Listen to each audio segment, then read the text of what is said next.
Don't be dramatic. Pack your bags and learn to survive, my daughter-in-law said at dinner, her voice flat and practiced as if she were reading instructions off a receipt. No one raised their voice. No plates were slammed. The ceiling light hummed softly above us. The chair beside me, my son's chair, was still empty, just as it had been since the funeral 3 days earlier. I didn't respond. I didn't ask what she meant. I didn't remind her that I had just buried my only child.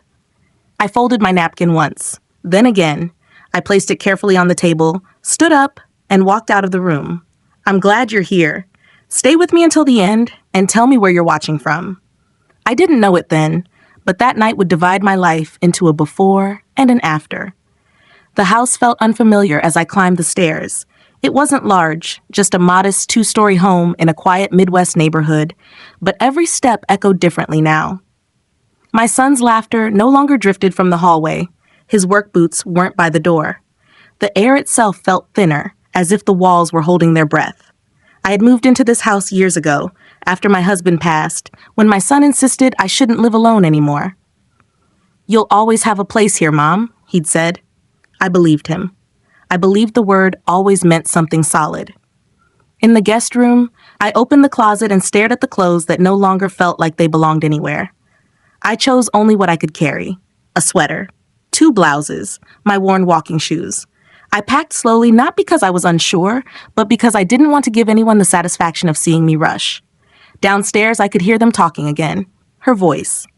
Calm, certain, already planning tomorrow. By midnight, my bag was zipped. I stood by the window for a moment, looking out at the driveway where my old sedan sat beneath the streetlight. The car wasn't new. The paint had faded in places, and the heater worked only when it felt like it. But it was mine. I didn't leave a note. The first night in the car was colder than I expected. I pulled the sweater tight around my shoulders and adjusted the seat as far back as it would go. The dashboard clock glowed 2:17 a.m. I told myself it was temporary. Just a night or two. I had survived worse things in my life. The second night, I learned where to park so no one would knock on the window. The third night, I learned which gas stations had restrooms that stayed open late. I washed my face in public sinks and drank coffee that tasted like paper. I told myself I was fine. 14 nights passed that way. I didn't call anyone. Pride can be heavier than hunger, and I carried it with me like an extra coat. I replayed that dinner over and over, the words, the tone, the ease with which she said them. This hadn't been grief speaking, it had been permission. Permission she believed she finally had. What she didn't know, what none of them knew, was that my son had always been careful, quietly careful. He planned things the way other people plan vacations, with backup routes, with contingencies. On the morning of the 15th day, my phone rang while I was sitting in the car, parked beneath a row of bare trees outside a closed library. I almost didn't answer. The number wasn't familiar, but something made me pick up. "Mrs. Harris?" a man asked. "My name is Daniel Reed. I was your son's attorney. I believe there's something important we need to discuss." I closed my eyes and listened as the engine ticked softly in the cold. The house had already changed before she told me to leave. I see that now. After the funeral, the rooms felt stripped of their purpose. Not empty, just reassigned. The living room no longer waited for conversation. The kitchen no longer assumed I would cook. Doors were closed that had never been closed before. My son's photo from the memorial sat on the sideboard, but no one looked at it. Flowers wilted in silence. Sympathy cards were stacked neatly, then moved out of sight. Grief, I learned, was acceptable only if it didn't interrupt anyone else's plans. In the mornings, I woke early out of habit. My body still believed it had responsibilities. I made coffee quietly, using the small mug instead of the one I'd always used. I wiped the counter after myself. I kept to the edges of rooms, as if shrinking could buy me time. She began making decisions without speaking to me. The thermostat was adjusted. Cabinets were reorganized. My laundry basket was moved from the hallway to the guest room. None of it was discussed. It was simply done. Once, I noticed my coat was gone from the hook by the door. It reappeared later, folded and placed on the bed in the guest room. A message without words. At dinner, conversation passed over me like weather. They talked about errands, about paperwork, about what needed to be handled now that everything was settled. I understood what they meant by everything. I said thank you when food was passed. I washed my own plate. I didn't mention the ache in my knees or the way my hands shook when I stood too long. Pain, like grief, was something to be managed privately. At night, I lay awake listening to the house. It creaked the way it always had, but the sounds no longer belonged to me. I wondered how long this arrangement was meant to last. A week? A month? I never asked. I thought of my son often then. Not the version they spoke of now. Efficient, resolved, but the boy who used to fall asleep on the couch with his head on my lap. The man who checked on me every Sunday without fail. He had worried about details. He noticed small things. Just in case, he used to say. He said it lightly, but he meant it. The day before the dinner, I overheard her on the phone. She spoke in a low voice, confident, rehearsed. I didn't catch every word, but I heard my name. I heard the phrase 2 weeks. I stayed where I was, out of sight, holding my breath until the call ended. That was when I understood I was already a problem that needed solving. So when she finally said it out loud, when she told me to pack my bags, it didn't shock me. It confirmed what had been happening quietly for days. The decision had been made long before I was invited to the table. Living in the car afterward felt less cruel than living in that house had felt during those last nights. At least the car didn't pretend I belonged. At least it didn't rearrange itself around my absence. During the second week, I stopped counting days. I marked time by small routines instead. Morning light through the windshield, the smell of coffee from the gas station, the library opening its doors. I sat in the back seat once and thought about calling her, not to argue, just to say I was still alive. I didn't make the call. Then my phone rang. After that call with the attorney, I didn't drive away right away. I stayed parked, watching a woman unlock the library doors, watching people begin their day as if the ground beneath them were stable. The man on the phone had been careful with his words.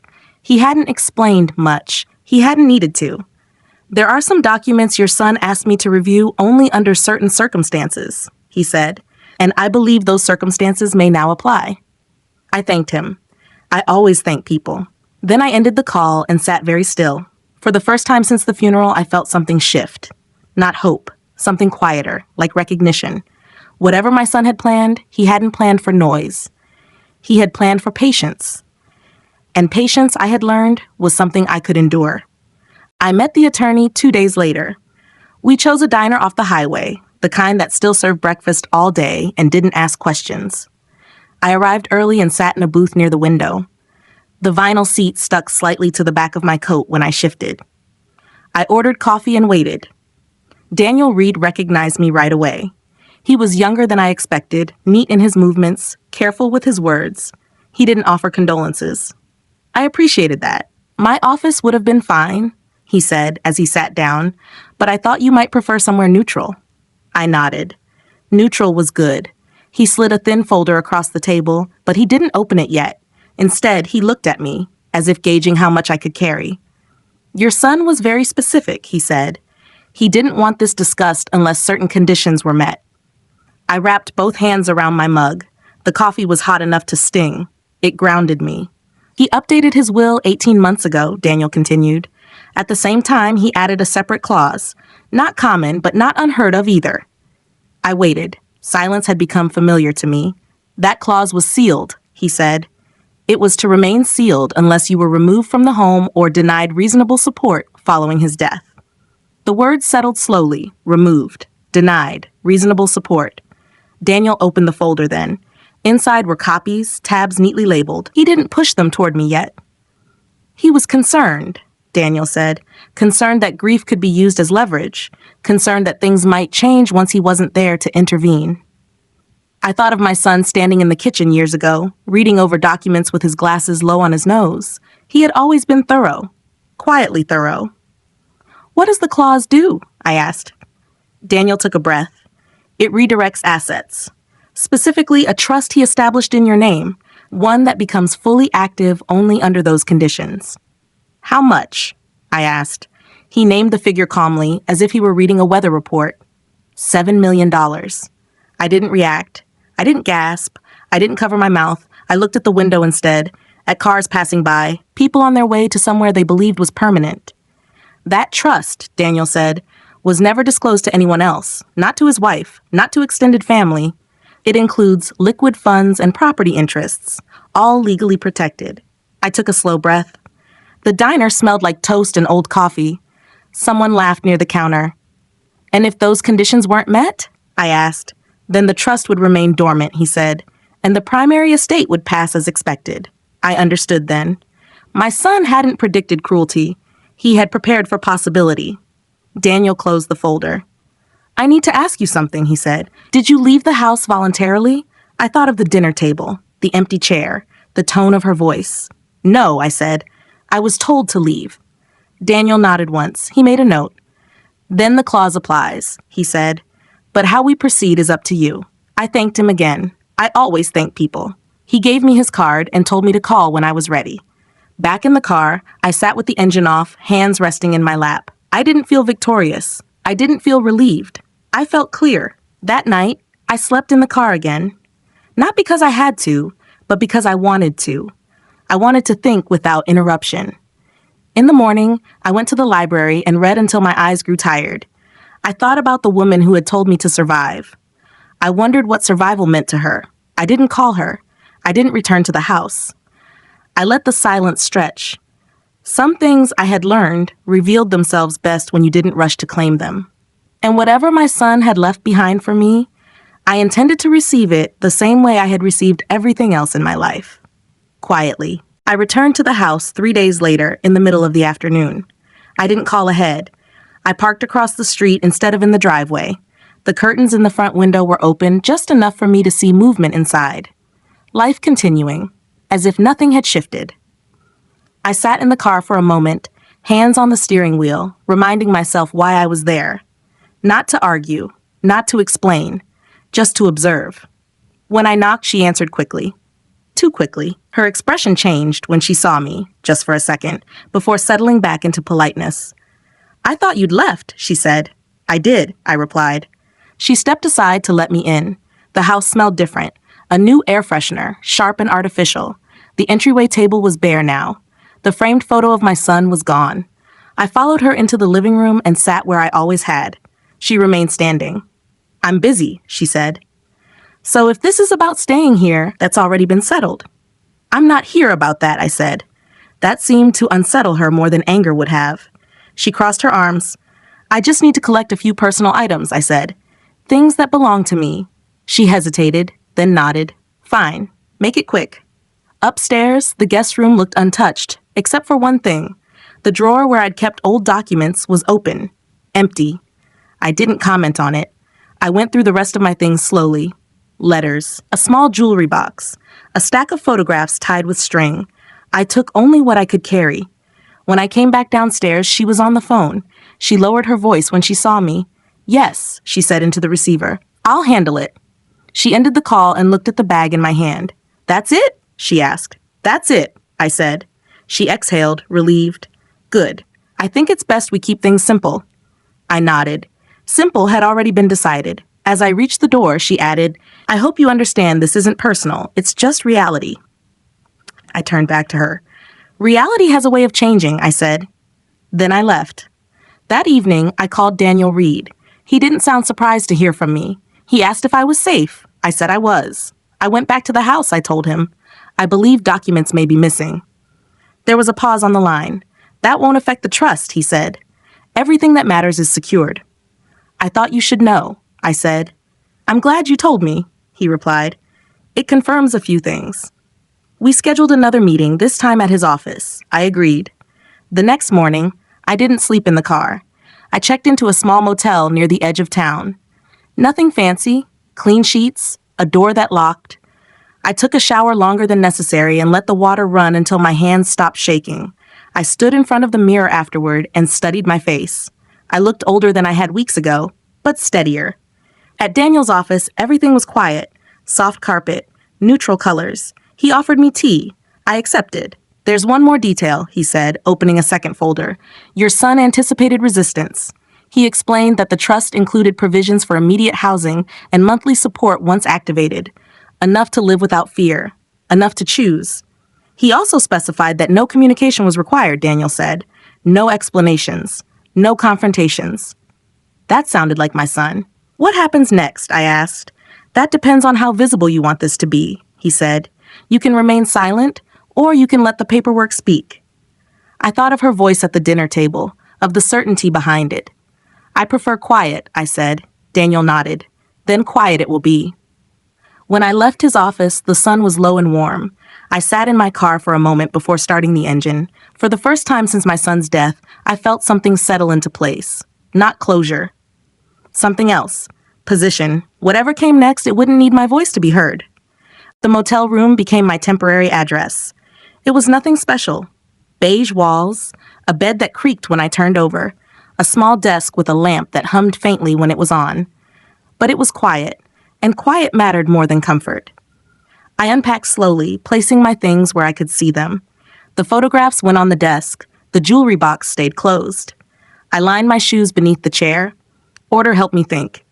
Each morning, I woke before the alarm. I made coffee using the small machine by the sink and sat by the window, watching cars come and go, people leaving for work, people returning from somewhere else, everyone moving with purpose, or at least the appearance of it.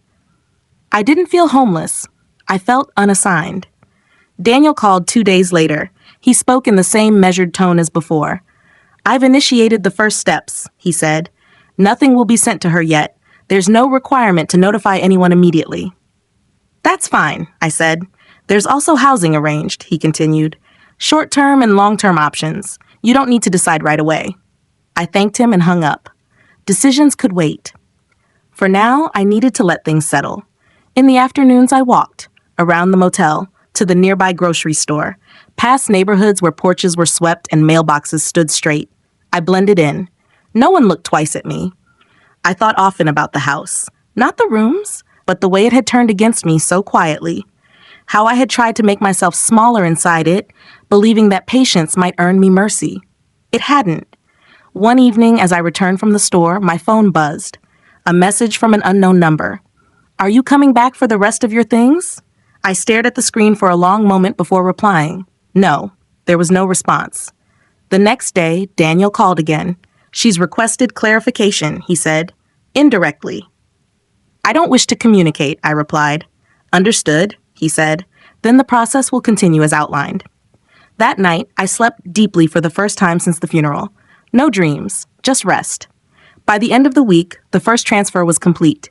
Daniel didn't emphasize the number. He didn't need to. The confirmation was enough. I sat on the edge of the bed and let the reality of it settle.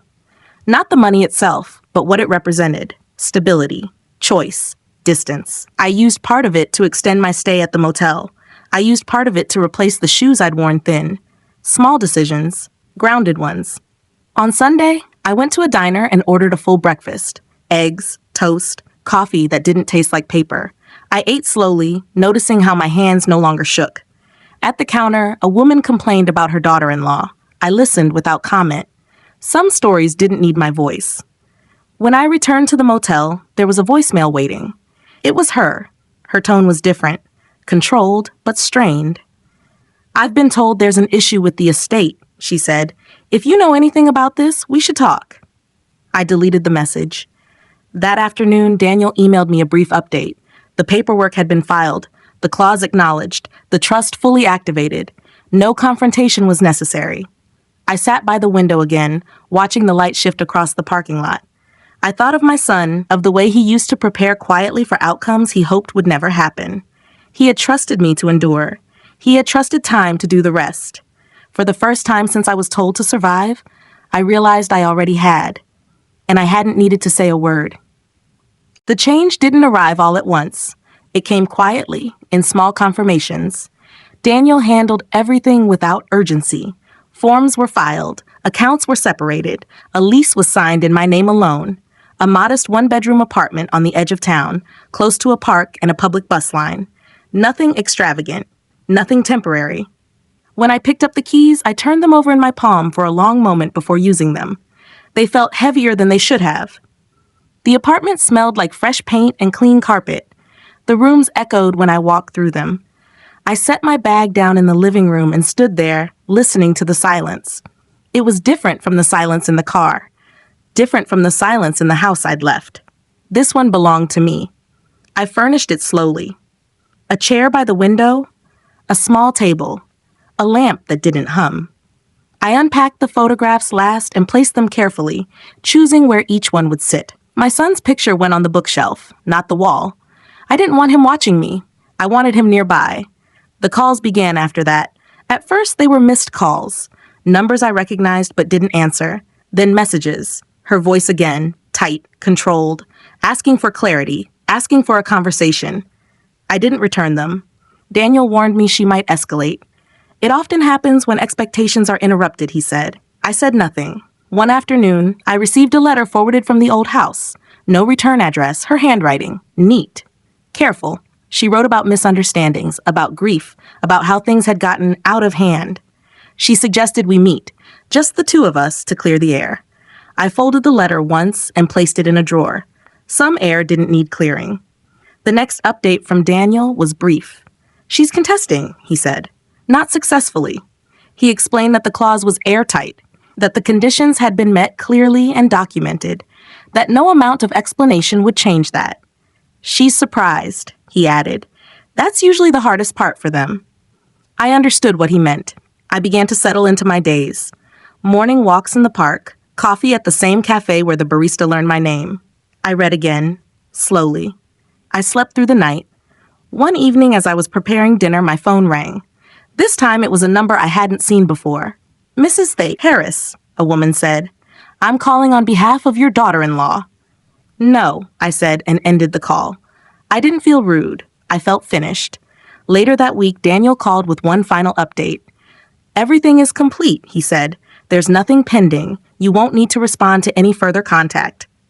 Thank you, I said. After I hung up, I sat at the table and looked around the apartment. The light from the window softened the edges of the room. I realized I hadn't once thought about going back. The house had stopped being mine long before I left it. That night, I dreamed of my son for the first time. Not the hospital, not the funeral. Just him, standing in a doorway, younger, unburdened. He didn't speak. He didn't need to. When I woke, I felt steady. Whatever she believed she had taken from me, home, position, security, had already been restored, quietly, legally, completely. I hadn't raised my voice. I hadn't defended myself. I had simply stayed long enough for the truth to catch up. The first official notice arrived by mail. It was addressed to my new apartment, forwarded cleanly, as if the system itself had decided where I belonged now. The envelope was thick, formal. I recognized the law firm's name immediately. I didn't open it right away. I set it on the table and made tea first.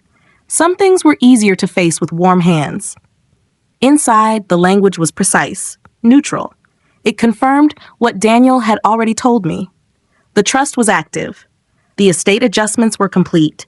Any further inquiries were to be directed to his office, not to me. At the bottom was a separate letter. Not legal. Personal. It was from her. She wrote that she was confused, that she felt shut out, that she believed my son would have wanted transparency and cooperation. She said grief had made everyone say things they didn't mean. She didn't apologize. She asked to meet. I folded the letter and placed it back in the envelope. Then I put it in the same drawer as the first one. The drawer was becoming a quiet archive. Later that day, Daniel called.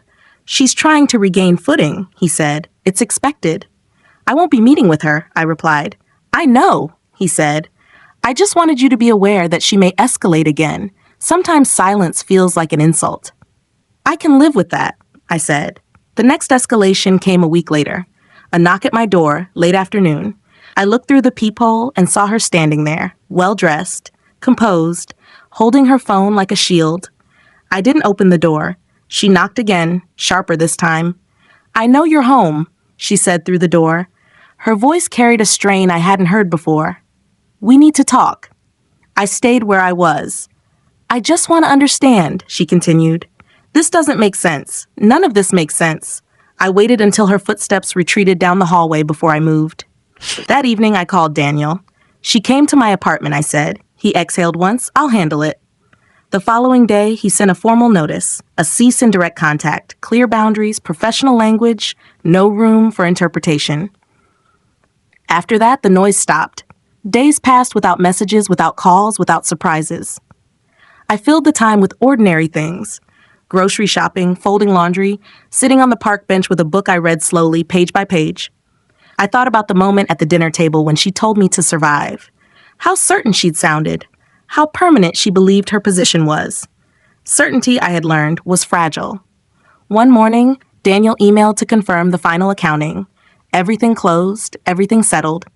Nothing left to contest. I replied with a single word, thank you. That afternoon, I walked through the park longer than usual. Children played near the swings. A man jogged past with his dog. Life continued without consulting me, and for the first time, that felt right. I realized then that the confrontation I'd expected, the shouting, the accusations, the demands, had never come. There was no dramatic ending. There was only removal, distance, a quiet shift in power. I went home, closed the door behind me, and locked it. Not because I was afraid, but because I could. Whatever she had planned for me ended the moment she told me to leave. What followed was simply the consequence of being prepared. And preparation, my son had taught me, didn't need an audience. The information began to surface without being announced. It arrived in fragments, the way truth often does when no one is trying to hide it anymore. Daniel didn't dramatize it. He never did. He simply forwarded documents and brief notes, letting the facts speak in their own time. There were transactions I had never seen before, accounts opened and closed without my knowledge, expenses justified under categories that no longer existed, patterns that made sense only after you stepped back far enough to see them. Daniel explained it carefully. None of this affects your position, he said, but it explains her urgency. I understood what he meant. The house hadn't just been a home to her. It had been leverage. The certainty with which she'd spoken that night, the confidence behind her words, had come from somewhere. People don't issue commands unless they believe they're protected. What she hadn't known was that the protection she relied on had already shifted. I didn't feel anger as I read. I felt distance. The kind that comes when you realize a story you were part of was never really yours to begin with. Daniel confirmed that several decisions had been made under assumptions that were no longer valid. Assumptions about access, about authority, about permanence. She believed the estate was settled, he said. Final. It is, I replied. He paused, then added, just not the way she thought. That evening, I sat at the small table in my apartment and reviewed the copies again. Not because I needed to, but because I wanted to understand how quietly things could be rearranged while someone was busy believing they were in control. I thought back to the dinner table, to the way she'd spoken to me as if survival were a lesson she was qualified to teach. Survival, I had learned, wasn't loud. It didn't announce itself. It waited. The next development came through silence. No calls, no messages, no attempts to reach me through intermediaries. The absence itself said more than any confrontation could have. Daniel later explained that her legal counsel had advised her to stop. There's nothing to gain, he said, and too much to lose. I nodded. That sounded right. Weeks passed. My life continued to narrow into routines that belonged to me alone. Morning walks, a book at night, meals cooked without commentary. I began to forget what it felt like to measure my presence. One afternoon, I received a forwarded piece of mail by mistake. It wasn't addressed to me, but the name was familiar. I recognized the return address as well. I didn't open it. I didn't need to. The tension I'd been carrying loosened then, not all at once, but enough for me to notice the difference. I slept better. I breathed deeper. I stopped checking the lock twice. Later, Daniel called one final time. There's nothing more pending, he said. She's adjusting. People usually do, I replied. After the call, I sat by the window and watched the late afternoon light stretch across the floor. I thought about how easily I had been dismissed, how final it had felt in that moment, and how incomplete that judgment had been. What she'd mistaken for weakness had been restraint. What she'd assumed was compliance had been patience. The story she told herself had required me to disappear. Instead, I had simply stepped aside. The truth didn't need me to announce it. It had arrived on its own schedule. And when it did, it changed everything, without ever raising its voice. By the time the numbers became public, I no longer felt attached to them. Daniel explained that once the trust was fully acknowledged, certain filings became visible to the appropriate offices.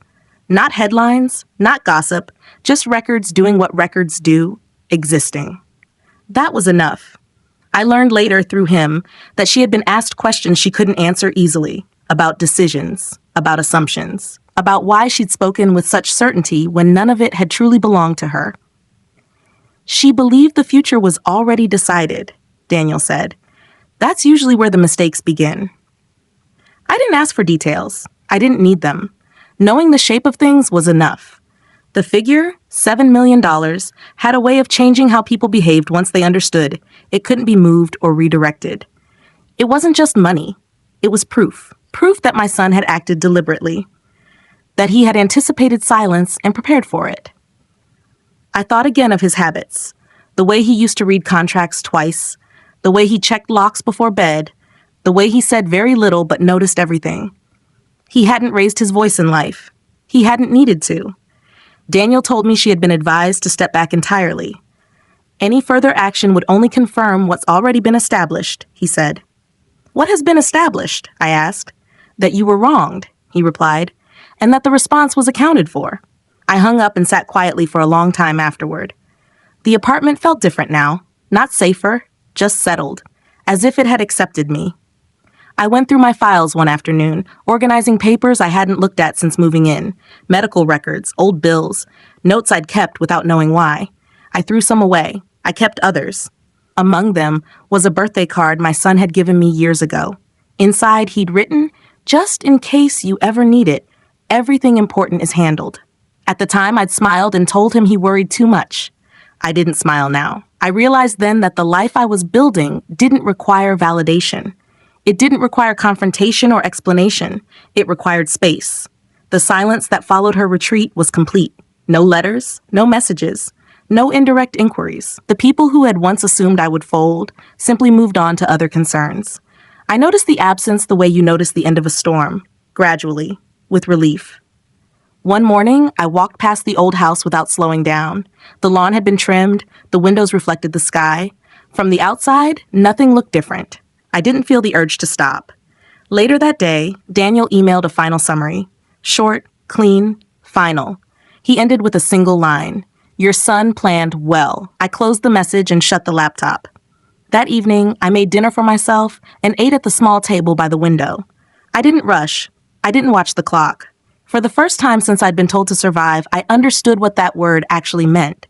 It wasn't endurance. It was continuation.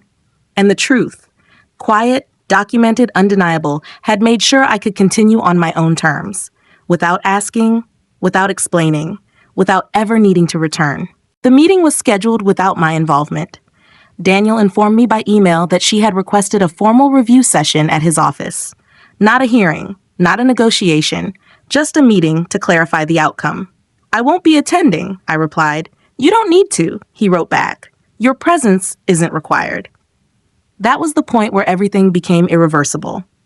Later, Daniel explained what happened, not in detail, but enough for me to understand the shape of it. She had arrived prepared. Documents. Questions. A version of events she believed could still be corrected. She spoke confidently at first, about intentions, about misunderstandings, about grief. Then the clause was presented, not dramatically, not as an accusation, just as a document, signed, dated, executed properly. Daniel said she stopped speaking after that. There was no argument to make, no loophole to point out. The condition had been triggered, the result had followed. Everything else was commentary. She asked why she hadn't known, Daniel told me. That was her main question. "And," I asked, "she was told she wasn't meant to," he said. I pictured the room as he described it. The table, the chairs, the moment when certainty gave way to realization. Not shock, something quieter than that. Recognition.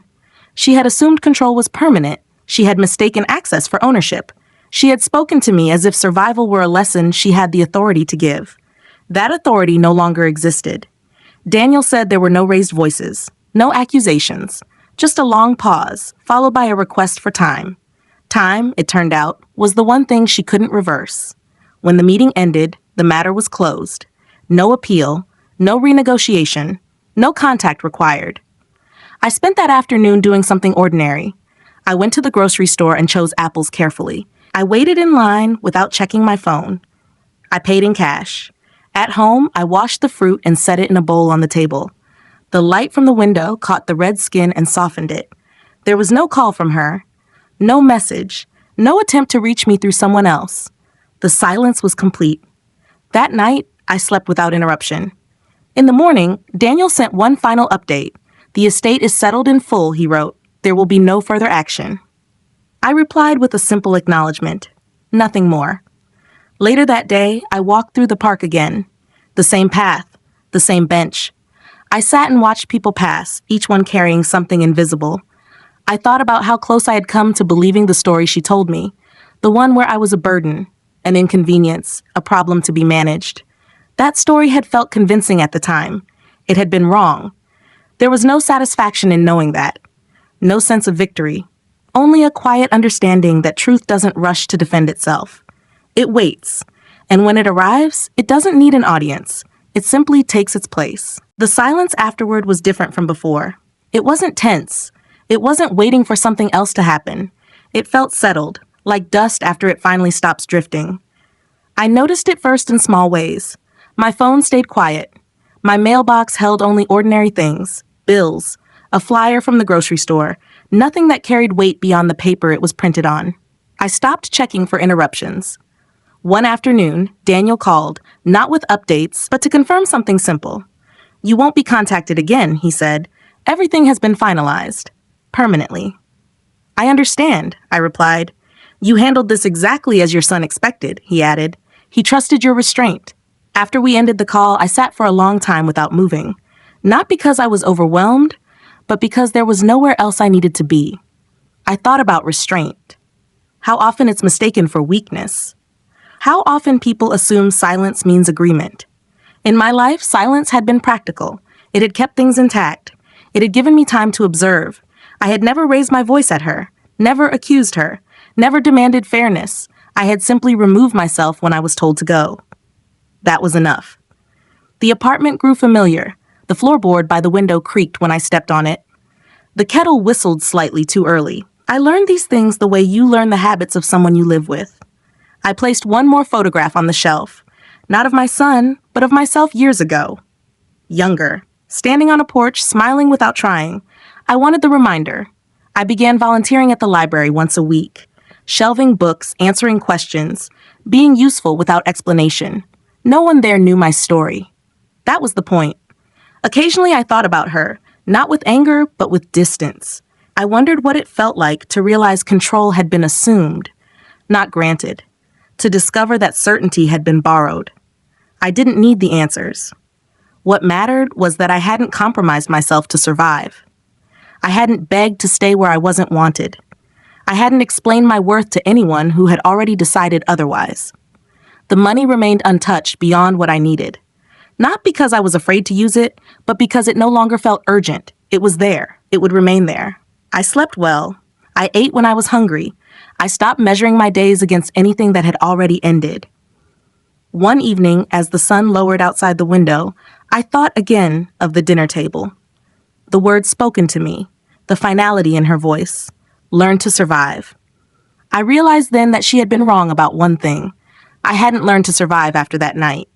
I already knew how. I had simply forgotten that endurance didn't require permission, and dignity didn't require witnesses. The chapter she thought she closed had only been paused. When it resumed, it did so without her involvement, quietly, completely, on my terms. I returned to the park one last time before winter. The trees were bare now, their branches thin against the sky. The bench I often sat on was cold, but familiar. I brushed off a few leaves before sitting down, the same way I always did. Small habits stay with you. I thought about how this story would sound if someone else told it. A woman told to leave. A car, a clause, a number large enough to change outcomes. It could be framed as justice, or revenge, or luck. It was none of those. It was preparation meeting patience. I hadn't planned any of it. Not the loss, not the words spoken to me at that table, not the weeks spent sleeping with my coat folded as a pillow. I hadn't known what was coming next, but my son had.